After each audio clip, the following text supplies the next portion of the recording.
Hello and welcome. These are bets for Tuesday, the 20th of December. I am Flat Cap Callum and I'm hoping you are all very, very well.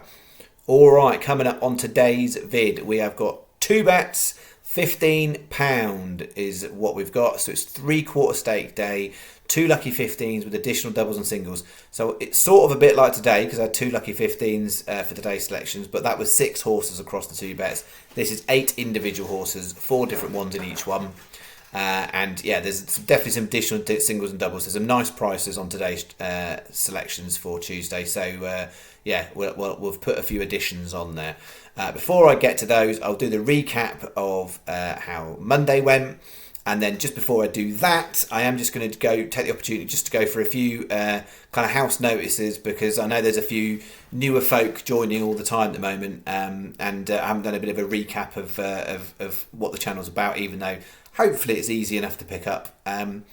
But what I'm about value in the market, so finding horses at bigger prices that other people overlook. That's kind of the headline. So whether that's the bookmakers or the general punting public, I'm trying to find horses that I believe have got greater value than the market suggests. So we are not scared of a price on this channel. You will rarely see me, putting out 2, 3 to 1 favourites. Occasionally I put out the odd little win bets. Haven't done it for a while.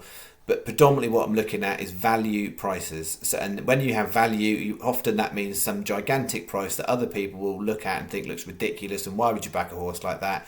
But I've demonstrated over 11 months of doing this channel that we can pick out some big price horses and statistically pick them out more frequently than the odds suggest you would have them. So if you just picked horses blindly at certain prices, the channel is well ahead from that respect. So we're running at 35% profit margin for horse racing bets since we started 11 months ago. All the bets are placed for a Sky Bet channel, so it's real money in a real account I have specifically set up just for the channel. It makes things far easier for me from a profit and loss point of view. So when I'm recording statistics, I don't have to calculate stuff out. It's all just returns that come through the Sky Bet account that's specifically used for the channel. So that is what I'm about. The aim of the game really is to have a bit of fun, put out a little bit of a staking plan each day, and then if we make profit, it is a bonus. Clearly, the channel is well in profit at the moment, so no complaints. We're all happy here. That is kind of what we're there. It's multiple bets on multiple days. So if you want one horse or two horses, I'm not your gig man. So I am multiple bets on multiple days. And so, yeah, everything I do on here is free. There's no hidden extras. There will never be a patron or patron. I don't know how you even need to say that. Most of you regulars know I can't pronounce stuff. But yeah, there's no hidden extras where I'm asking you to pay for stuff. There are occasions like the other week when we had a nice win where people very, very kindly kind of donate through the super thanks function, which to start with I found incredibly awkward. I've got over it now. I appreciate that generally on YouTube, whether you're a betting channel or not, that functionality exists to say that you appreciate the content. So whether it's people having a nice win or just to say thank you, I like your content, I kind of it's very appreciative, but I'll never ask for it. From a subscriber point of view, I don't do it very often, but feel free if you've got friends who you think will like the channel. I'm not everyone's cup of tea, and I'm completely aware of that. So only recommend me to people you think will like it. If people want to come and think they're going to get a winner every day, they'll be sorely mistaken. So my win strike rate, actual winners, is quite low because I'm going for bigger prices, so it wouldn't be very high. But from a profit and loss point of view, from a long-term point of view, and that's all I ever ask to be judged on, long-term profit and loss, then that is well good, I would say. You're never going to hear me crowing on about all of the great wins we had last week, last month, whatever. I'll tell you when it goes well. I'll tell you when it goes bad. November was bad. This month's good. That's how it works.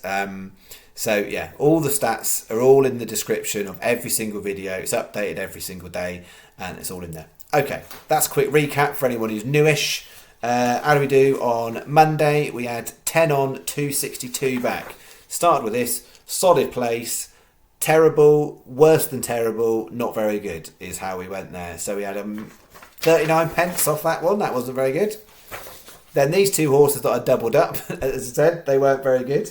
Then Faithful Spirit ran a decent enough race, third in a 7 runner. No good for the channel, but I know quite a few of you did it in a 365 side bet, so fair dues if you got a few quid back off that. And then Estrella Star won, but it didn't really count for much with one smaller price winner. And again, for some people trying to get their head around that, I'm saying Estrella Star is a small price 6-1 winner. Most people who bet think that even money is a small price. That's negligible to me. 6-1 winner is a small price winner. Double figures is medium price, and then kind of 20-25 to 1 is a good price. That's how I'd work it out. Anyway, 10 on, 262 back. So we're starting with a loss for the week. It is only a 4-day week, so we don't want to get too behind. Although we do know anything can happen on any given day, and I have been projecting that Wednesday looks like the best day for this week. Albeit tomorrow looks fine in terms of I've got some prices coming your way. And if you are one of those regulars who are using a Sky Bet account that's got restrictions, it might be a bother for this one. What I would say though is a standout point here is Paddy Power are the best bookmaker for this bet. So if you're based in the UK on a Paddy Power account, you can get Bog tonight.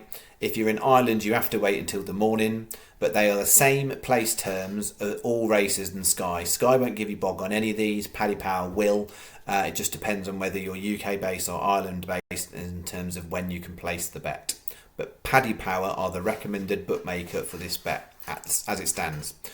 So we're going 12.35 Naas, and they've got 2 at Naas and 2 at Ludlow in this bet. The 2 Naas races are the 2 big field handicap races, and yeah, really interesting. So both 2 miles. So this is a 2 mile chase we've got there for the Eye of Tulla, and it's been running over 3 miles, which I just don't think it wants. I think it wants to get back down to 2 miles.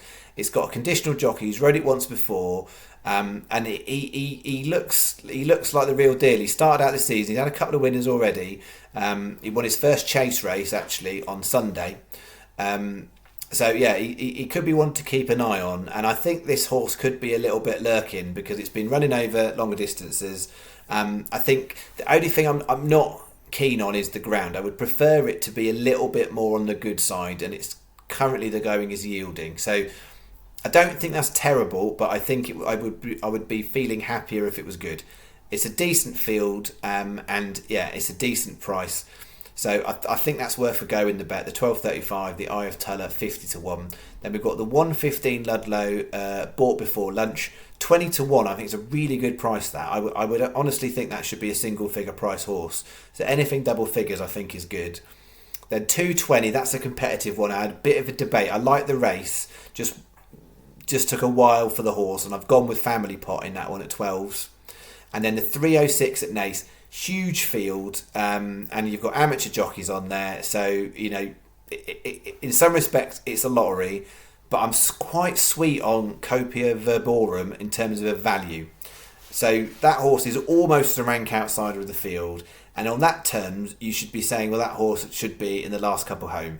I just really don't think it will be. Again, been running over further distances. The last couple of times it's run over about 2.5, about 19 furlongs, 2.5 miles, something like that. And the horse is not a distance horse, so I think 2 miles on the hurdles is fine. The jockey, again, we've got an amateur jockey on because it's an amateur race, but she's ridden on it a few times, and so I think she's been getting used to the horse. And from a handicap mark, if you look at its back history, that horse is a lot better than the handicap mark it's on. So if it gets a bit of bounce back to form because it prefers the shorter distance, that the horse looks like it could run a really competitive race at a very, very big price. That being said, you've got 25 horses running. So, you know, although it's 6 places, that's still not the greatest statistical percentage chance of a horse placing. But 80-1, we're having a go. So 20p each way lucky 15, and then we've got a 25p each way single just on bought before lunch, because I think there's value a lot in that price. And then with the 2 Irish ones at Naas, the Eye of Tulla and Copia Verborum, I've got 25p each way singles and a 25p each way double. So that's like £1.50 in total on that bit. 50p on that bit, £6 on that bit. The whole thing makes £8. So hopefully that makes sense. But yeah, when you place the bet, do the additional singles on the 3 horses, and then reuse the selections and just put the Irish ones in for the double. But it's a very valuable double if we could land it from a place point of view. Clearly, a win point of view, we'll be over the moon. But place point of view, even that is it pays decent money. So that is bet one. We've got a few prices there. Relatively lower priced on this one, but still decent enough. 12.55 Plumpton. We've got one at Plumpton, 3 at Southwell. 12.55 Plumpton. Stanley Pincombe. It's only an 8-runner race, and it's not the most obvious race. There's no extra places. I like that horse. So 12 to 1. I think that should be single figures. 2.13 Southwell. Light up our stars. 12s again should be single figures. I think it probably will be. 12 to 1. 2.55 Southwell, revocable, bit of a riskier one. It's run some decent races and not, but I think Southwell 7 furlongs could be all right for that one, particularly with the jockey booking. It's a jockey that's got on well with the horse historically, so revocable 28s. Then finishing off 4.30 Southwell, the Cola Kid 14s. So I've got that as a 20p each way lucky 15, so it's the £6 bet. And I've got the double on the 2 that I slightly prefer on there. I do like that horse, but I would be concerned putting the bet on this far advance. If there's an on-runner, it will be slightly unfavourable place terms. So I'm going to stick with the Light Up Our Stars and the Cola Kid, the 50p each way double. Sky Best 365 are next best because 365 are also 4. So Sky are 4 on all of these. 365 are only 4 on that one. But that you will get bog on all of them. If you're a restricted Sky Bet user, you don't get bog at all, whatever. If you're a non-restricted Sky Bet user, so a regular Sky Bet user, you will get bog if you place that one in the morning. Hopefully that makes sense. That is bet 2. Quick mention on the darts. We've got no players playing tonight, so we're all good for the darts. And then just checking because the last match on was Gerwyn Price, who is technically he is the world number 1, but he wasn't favourite for Van Gerwen was favourite, and he's in a right old battle in his first round match against Woodhouse. So Woodhouse took the first set and Price took the second set, and they're in. As a time of recording, they're in the middle of the third set. So if Price goes out in the first round, that would be a bit of a shock. All right, that's me. I'll be back Tuesday night for Wednesday selections, where I'm thinking Wednesday's going to be the best day this week. We will see when I actually get there. I'll probably rock up tomorrow night. I've got 3 horses, that's it. But yeah, I'm thinking tomorrow night should be the best one. And then just a reminder, got Tuesday night tomorrow, Wednesday night, and then that's it. 4-day break for the videos because there's a 3-day break. I'm speaking weird now. 4-day break for videos because there's a 3-day break for racing. So Wednesday night will be the last one for Thursday selections, and then there is no racing Friday, Saturday, Sunday, and then we are into Bonanza Week from Boxing Day onwards. All right, you have a good day. I'll see you tomorrow night. Thank you very much. Bye bye.